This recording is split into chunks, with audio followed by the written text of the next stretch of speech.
দেখুন, এটা আমাদের দীর্ঘদিনের দাবি, আর এটা শুধু বিজেপির দাবি নয়, ভারতবর্ষের বহু অর্থনীতিবিদ, রাষ্ট্রবিজ্ঞানী, অবসরপ্রাপ্ত আমলা, বিভিন্ন অধ্যাপক, রিটায়ার্ড আইপিএস অফিসার, তারা সকলেই বলেছেন যে ওয়ান নেশন ওয়ান ইলেকশনের প্রয়োজন আছে দেশের অর্থনীতির স্বার্থে, দেশের আইন শৃঙ্খলার স্বার্থে এবং সারা দেশকে একটা ঐক্যবদ্ধ নির্বাচনী ব্যবস্থার মধ্যে নিয়ে আসতে। মানুষ তার ভবিষ্যৎ রাজনীতি বা দেশ পরিচালনার গতিমুখ একসঙ্গে ঐক্যবদ্ধভাবে একই দিনে তারা সিদ্ধান্ত নেবে, এটাই আমাদের অবস্থান।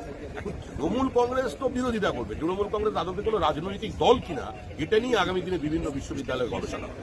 ওখান থেকে মুখ্যমন্ত্রী এক কথা বলছেন বাংলাদেশ নিয়ে, আর এখানে ডেরেক ওব্রায়েন সংসদের ভিতরে আরেকটা অবস্থান নিচ্ছেন, একসঙ্গে কংগ্রেসের সঙ্গে প্রেস কনফারেন্স করছেন, উপরাষ্ট্রপতিকে অনাস্থা প্রস্তাবের পক্ষে, আবার বেরিয়েছে বলছেন বিজেপি আর কংগ্রেস এরা চলতে দিচ্ছে না।